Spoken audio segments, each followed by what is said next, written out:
Chapter 4.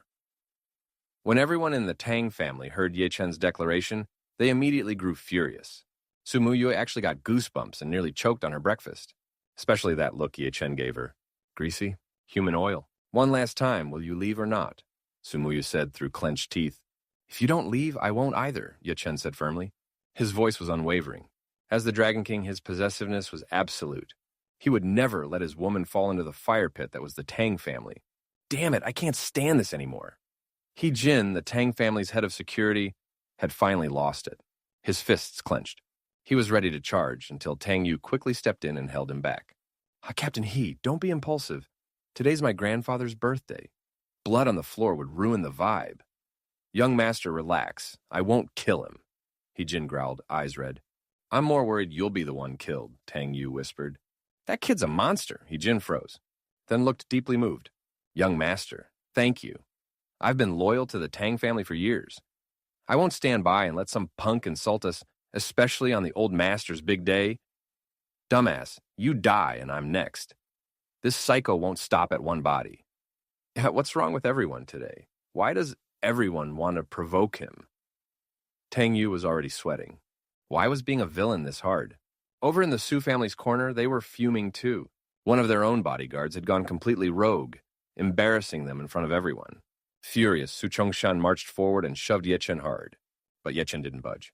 Like shoving a statue, Su Chongshan's face darkened and he let loose a punch straight to Ye Chen's jaw. You dog! Get lost! Stop pestering my daughter. Tang Yu is the only son-in-law I recognize. You keep chasing after my family and I will not let you off. The punch didn't hurt, but it was humiliating. Ye Chen's eyes flashed with killing intent. Only the fact that this was Su Muyu's father stopped him. Forbearance, yes, the key to being the Dragon King, was patience. His expression froze. Since I'm not welcome here, I'll leave. Then he turned and shot a cold, venomous look at Tang Yu. That little punk, he let the Su family deal with him on purpose. He wanted to use them to force Su Muyue to give in. The humiliation I suffered today, I'll repay in blood. You and the entire Tang family will pay. Muyue, Ye Chen said as he turned. No matter what happens, if you ever need me, I'll always be there to protect you. With that, he stormed out. Dude, what does that have to do with me? You just won't let me live, huh? I get it. You two are in deep, but come on. Please, Su Muyue, go with your man already. Take the next high-speed train and be gone. Watching Ye Chen's retreating back, Tang Yu's heart thumped. That look in Ye Chen's eyes just now, full of murderous promise. Su Muyue was furious too. She'd been listening to Tang Yu mutter in her head all morning. And now he was calling Ye Chen her husband? In a flash of anger, she stepped forward and kissed Tang Yu on the cheek, like a lunatic. But Tang Yu's reflexes were fast. He blocked her with the back of his hand. Are you serious? You were actually going to kiss me? Thank the heavens for my reflexes. One more second and I'd be dead meat. The two stared at each other. Around them, the guests erupted in laughter. The whole thing looked like a romantic comedy. Even Ye Chen, halfway to the door, turned back at the sound. And froze. She kissed him? Well, the back of his hand, but still. The guest's laughter echoed in his ears. His fists clenched. He didn't turn back, not because he wasn't tempted, but because he believed this was Su Muyu's way of protecting him. She was just playing along to get the Tang family off his back. She doesn't know I'm the Dragon King. Now's not the time to reveal myself. I still need to investigate the truth behind the massacre. Ye Chen took a deep breath and walked away, his heart full of hate. The Tang family no longer deserves to exist. When the banquet finally ended, the Su family went around apologizing to the Tang family. Tang Yu, meanwhile, sat on the couch looking like he'd just come back from war. Dog system, he muttered. Okay, are you messing with me? None of this matched the plot. Su Muyue in the original storyline was supposed to be cold and dismissive. But today, she kissed him. She smiled at him. And even Ye Chen Hu should have gone berserk, walked away quietly. Poof. It might be the butterfly effect from your interference, the system replied. Did you just laugh? I remembered something funny. Laugh at your uncle. Where's my reward? Ding! Congratulations. You've survived the first major plot event. Your reward, a Lamborghini Veneno, has been delivered to the garage. Tang Yu reached into his pocket and found a set of keys. He looked at them and rolled his eyes. Bro, my family's worth trillions. What am I going to do with another car? Fine, now tell me, has the plot broken completely? If you must ask, I have no comment. Tang Yu gave up. This system was built to troll. Still, surviving the birthday banquet was a win. He was just about to think through his next move when his mother, Zi Hongying, walked up. What are you still doing here? Mu Yui's leaving. Aren't you going to see her off? Let her leave. The sooner the better. Tang Yu waved her off. If Su Muyui had just followed the script, he'd already be relaxing by now. His mother frowned. Are you still mad at the Su family? Letting that bodyguard act out like that was a disgrace. Yes, yes. Tang Yu's eyes lit up. He quickly grabbed her arm. Mom, we have to cancel this marriage. Our family's honor is on the line. Finally, someone with common sense. The Tang family century-old legacy. We don't back down so easily. But then his mother lightly tapped his forehead and smiled gently. Silly boy, I've seen how you look at Mu Yue. Face is just face, your happiness matters more. Mu Yue's a good girl. I think she's destined to be your blessing. Tang Yu opened his mouth to argue, but his mother stood. Enough. Don't pretend anymore. Your little tricks don't work on me. She smiled and added, Oh, and don't forget you're visiting Master Wang this afternoon. Then she walked away, leaving Tang Yu sitting there in complete despair. Real villain life is actual hell. Every sentence these people say feels like a death sentence. Chapter 5. As soon as Tang Mu left, Heejin, the Tang family's loyal bodyguard captain, hurried over, carrying a delicate mahogany box in both hands. He placed it respectfully on the table.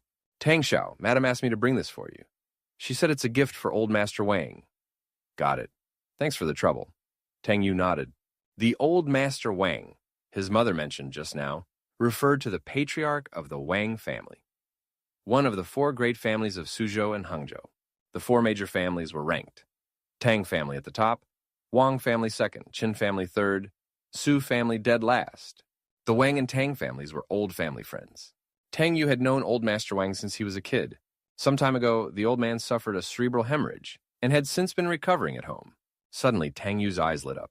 Wait a minute, this is Chapter 62's plot. According to the original storyline, after old Master Wang's stroke, the family searched far and wide for miracle doctors to cure his hemiplegia. Then enters Ye Chen main character, walking cheat code, divine doctor extraordinaire, with his signature Tai God needle, and steals the spotlight. It was one of his most iconic pretend-to-be-a-god moments, earning the Wang family's gratitude and laying the groundwork for conquering Suhang and Hangzhou. Shit, am I going to get beat up again? Tang Yu panicked. Was he about to become the stepping stone? Then he thought it through. In the original plot, he was already dead by this point. So this wasn't his scene to be humiliated. It was some other poor doctor who got trashed first. Then Ye Chen would swoop in to play the hero. Who? Okay, as long as I'm not the one getting smacked around, we're good. Skipping the scene altogether wasn't an option. He'd tried dodging the plot once. The system punished him immediately with death. There were rules. You could adapt the plot. You couldn't escape it. Heejin noticed Tang Yu's expression shifting between panic and relief and asked cautiously, Tang Xiao, are you all right? I'm fine, Tang Yu said, waving it off. Heejin sighed in relief. Tang Xiao, I know you're still upset about earlier, but don't worry. I already sent people to take care of that punk with the surname Ye. What? Tang Yu's eyes widened. You sent people after who? That little bodyguard. Heejin puffed his chest proudly. Didn't you say he's strong? I brought in more than 30 guys. He won't walk away this time. Tang Yu nearly choked. You really want me to die, don't you? He clenched his teeth. Call them back, now. Don't lay a finger on him. Huh? Oh, yes, sir. Heejin quickly pulled out his phone to cancel the hit, still looking confused. You got them back? Tang Yu asked. Yes, sir. Tang Yu exhaled in relief. Jesus, that was close. Another second and I'd be next on Ye Chen's kill list. He glanced sideways at Heejin. Loyal? Maybe. But dumb? Absolutely. This guy's a liability. Can't let him stay. Captain Hate, Tang Yu said, smiling warmly. You know what they say, the wind tests the strength of the grass, and hard times show true loyalty. I'm very pleased with your performance today. Heejin teared up. Tang Xiao. But someone with your talent shouldn't be stuck as a bodyguard captain, Tang Yu continued. I've got a mining company in South Africa. Why don't you go manage it for me? Me? Really? Heejin looked like he might cry. Absolutely. You'll leave tomorrow, I'll arrange everything, triple the salary and bonuses. You'll build something amazing over there. Tang Yu patted him on the shoulder. And thank you, Tang Xiao. I won't let you down. Heejin left, heart full of gratitude and totally unaware he'd just been exiled. Tang Yu chuckled to himself. Perfect. That's one walking disaster off the board. He checked his Rolex. The life of a rich man so boring, so refined. He picked up the gift box and headed to the garage. Moments later, a silver Lamborghini Veneno roared out of the Tang estate. The Wang family estate was located in the suburbs, and it took Tang Yu almost an hour to get there. As one of Suzhou and Hangzhou's 4 major families, the Wang mansion was a historic residence, a renovated royal courtyard with beautiful Su-style gardens. Tang Yu hadn't visited in quite some time. When he pulled up to the gate, the guards instantly recognized him. "Welcome, Tang Xiao." "Park this for me," Tang Yu said, tossing the keys casually as he strolled in with the gift in hand. Inside, the path was elegant. Pavilions, koi ponds, and finely landscaped gardens. It was as peaceful as it was luxurious. Just as Tang Yu reached the entrance to the living room, a tall woman in a white laurel cheongsam stepped out. They collided. Thankfully, she had enough natural cushioning to soften the impact. Tang Yu nearly collapsed from the bounce. Whoa, that's some top-tier airbag technology right there. He glanced up at the woman and froze. Long black hair, an angelic porcelain-perfect face. That cheongsam wrapped around a dangerous hourglass figure like it was hanging on for dear life. Ref, that's a foul body collision via chest. Also, props to the tailor. Most fabrics would have exploded under that pressure. The woman froze. She heard something, but Tang Yu hadn't opened his mouth. Her brows furrowed. "What did you just say?" "Huh?" "I didn't say anything." Tang Yu looked confused and scratched his nose innocently. This was Wang Yixue, eldest daughter of the Wang family and Tang Yu's ex. Also the second heroine of the novel. Because their families were close, the two had grown up together. They even dated for 2 months in college. But a messy incident involving a flirty girl and a misunderstanding led to a breakup. Tang Yu had moved on to become Su Hang's most infamous simp for Su Muyue. Meanwhile, Wang Yichui focused on her family's company and hadn't dated anyone since. Back in the present, she blinked, convinced she must have imagined the voice. "I must have misheard. What are you doing here?" "I came to visit the old master," Tang Yu replied, lifting the gift slightly. The air between them turned awkward. Old flames, unfinished business, and a whole lot of plot turbulence on the horizon. Chapter 6. "My grandfather is still resting. Why don't you sit down and have some tea first?" Wang Yixue's voice was calm as she gracefully began preparing tea. But behind that elegant demeanor, a trace of bitterness flashed in her eyes. Since their breakup, she and Tang Yu had barely interacted. It wasn't until a month ago, during an unexpected reunion, that she realized she'd misunderstood him all those years ago. And the regret hit her hard. Because no matter how long it had been, she had never truly let go of him. But it was too late now. She had just heard about the arranged engagement between the Tang and Su families. He belonged to someone else. Tang Yu, blissfully unaware of her thoughts, was watching her make tea intently. Her every movement fluid and refined was a sight to behold. Dressed in that elegant cheongsam, her tea-making felt like an art performance. And damn, she makes tea like she's filming a perfume commercial. And they call Su Muyue the #1 beauty? Please, Yixue's in a different league. The poise, the class, the curves. Muyu's just cold and cranky. This marriage thing? Yeah, no. Gotta figure out how to end it. At the sound of Tang Yu's inner complaints, Wang Yixue's hand slipped. She nearly dropped the teacup. Eyes wide, she stared at him in disbelief. That voice. It was definitely Tang Yu's voice. Yet he hadn't said a word. "Are you okay?" Tang Yu asked, noticing her fumble. "I'm fine," she replied quickly, though her heart was pounding. "Can I hear his thoughts? He really thinks I'm more beautiful than Su Muyue?" Her cheeks flushed slightly, and for the first time in a while, her heart fluttered. With a deliberate calmness, she asked, "I heard you got engaged to Su Muyu today. Congratulations, you finally got your wish." "Huh? That? Yeah, it's not really happening," Tang Yu muttered. "Not married? My ass. That nutcase set the whole thing up herself just to make Ye Chen jealous. Classic dumb plot. Villains can't fall in love, but the protagonist gets a harem the size of a sports league." Wang Yixue nearly broke into giggles again, but she held it in. Instead, she poured him a cup of tea and deliberately sat beside him, her voice sweet. "Wait, what happened? Trouble in paradise?" "No feelings. We're just friends." "Why are you asking?" Tang Yu's tone was cool, but internally. "Why is she so close? Her leg is literally touching mine." "And what is that scent? Is that her shampoo? Her skin? Whatever it is, it's working." "Ugh, this cheongsam should be illegal." Wang Yixue held back laughter. This guy didn't even compliment her like this when they were dating. She leaned in a bit more, eyes teasing. "Don't be so mean to me. You were my first love, after all. Can I sit next to you?" She hugged his arm gently. Tang Yu tensed. Watch the distance. We're just friends now." His voice was sharp, but his heart. "Okay, this is cheating. Don't use your figure as a weapon. Weren't you supposed to ignore everyone but Ye Chen? Isn't that how this world works? But I have to admit, her skin is flawless." Wang Yishui couldn't take it anymore. She burst out laughing. Her laughter stunned Tang Yu. Why is she acting like this? This isn't right. In a proper cool text storyline, the female lead was supposed to ignore or even hate the villain. They're supposed to hate the villain, avoid the villain, not hug the villain. He immediately scooted away from her. "What's so funny?" he said stiffly. "I just remembered something happy," she said with a smile. "No, this is too much. I'm hiding in the bathroom."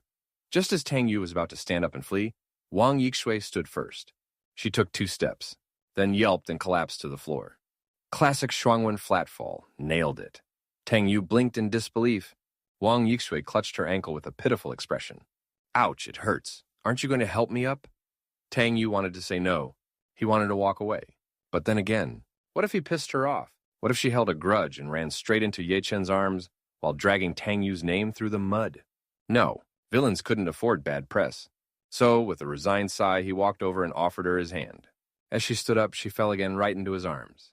Tang Yu's soul nearly left his body. No, this is bait, this is a trap. Quick, just lift her up and get the hell out of here before the Dragon King descends. Wang Yixue, nestled against his chest, froze for a moment, then heard his thoughts again. She's going to end up in Yi Chen's harem anyway. Better to run before it's too late. Harem? Her? To Ye Chen, she pulled back, furious. Who does he think he is? But her anger turned to wounded pride. She looked up at him with teary eyes. Tang Yu, I think I twisted my ankle. It hurts to walk. Hey there, boys and girls. I am the story guy. Thanks for listening. The story doesn't end here. There's more to uncover, more secrets to expose, and more crazy stuff to share on the way. Make sure to subscribe and turn on notifications so you don't miss what happens next. We're just getting started.